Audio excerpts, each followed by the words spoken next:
السلام علیکم ورحمۃ اللہ تعالی وبرکاتہ نحمدہ ونصلی علی رسولہ الکریم اما بعد فاعوذ باللہ من الشیطان الرجیم بسم اللہ الرحمن الرحیم۔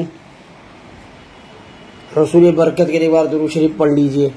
اللہم صلی علی سیدنا و مولانا محمد معدن الجود والکرم وآلہ وبارک وسلم۔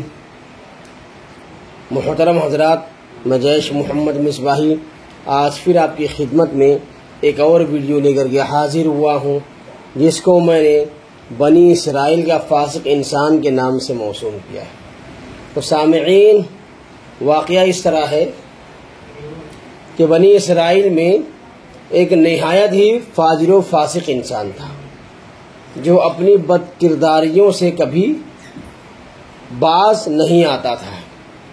شہر والے جب اس کے برے کاموں سے عاجز آ گئے، پریشان ہو گئے، تو اللہ تبارک و تعالی سے اس کے شر سے محفوظ رہنے کی دعا مانگنے لگے۔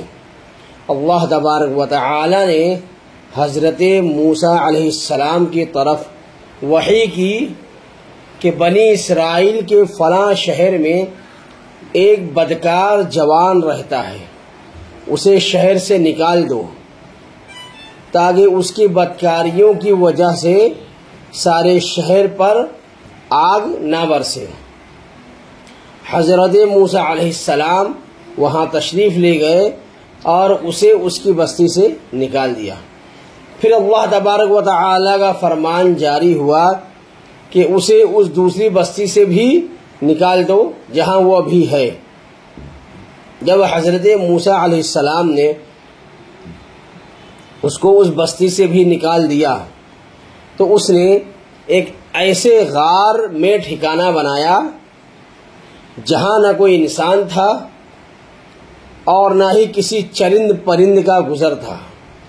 قرب و جوار میں نہ کہیں آبادی تھی اور نہ ہی دور دور تک سبزے وغیرہ کوئی پتہ تھا۔ اس غار میں آ کر وہ جوان اتفاق سے بیمار ہو گیا۔ اس کی دیکھ بھال کے لیے یعنی تیمارداری کے لیے کوئی شخص بھی اس کے آس پاس نہیں تھا جو اس کی خدمت کرتا، اس کی دیکھ بھال کرتا۔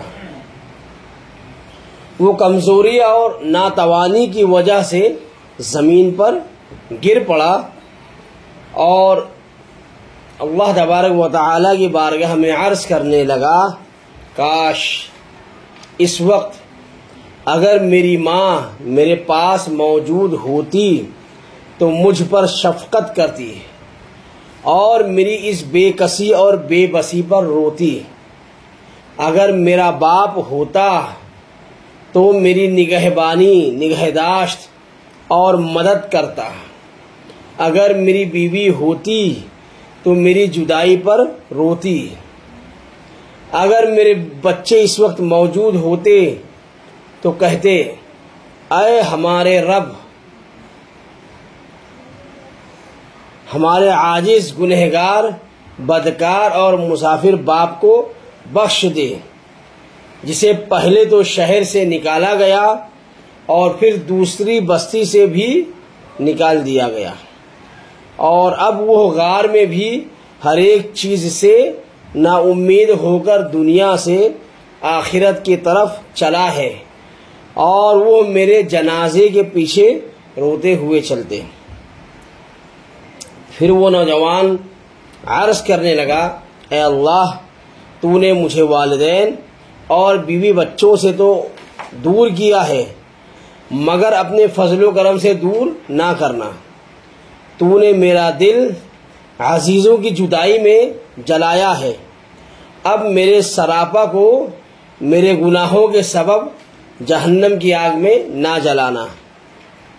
اسی دم اللہ تبارک و تعالی نے ایک فرشتہ اس کے باپ کا ہم شکل بنا کر ایک حور کو اس کی ماں اور ایک حور کو اس کی بیوی کی ہم شکل بنا کر اور غلمان جنت کو اس کے بچوں کے روپ میں بھیج دیا یہ لوگ اس کے قریب آ کر بیٹھ گئے اور اس کی تکلیف کی شدت پر افسوس اور آہوزاری کرنے لگے۔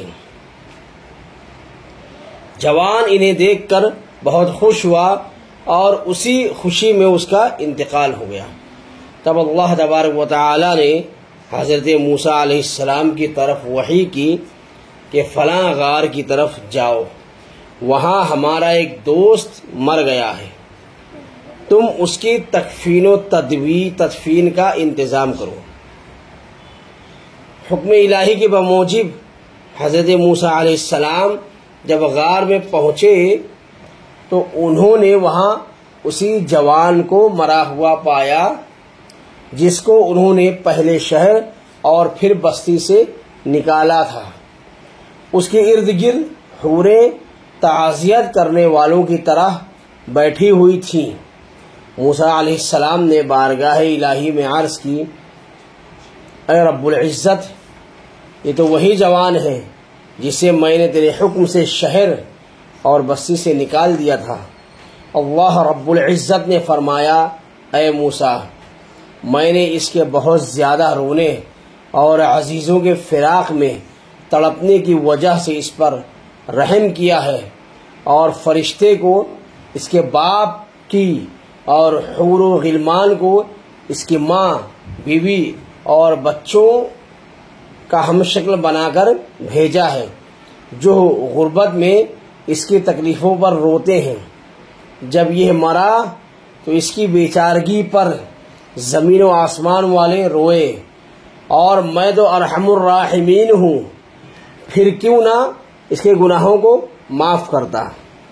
تو سامعین اکرام، اس واقعے سے ہمیں یہ سبق حاصل ہوتا ہے کہ اللہ تبارک و تعالیٰ کی بارگاہ میں بہت زیادہ رونے اور گریہ وزاری کرنے سے اور بہت زیادہ آنسو بہانے کی وجہ سے اللہ تبارک و تعالیٰ ایسے بندوں پر رحم فرما دیتا ہے، اور دنیا کے لوگوں کے دلوں میں جذبات اور رحم کے خیال اس کے حق میں پیدا فرما دیتا ہے۔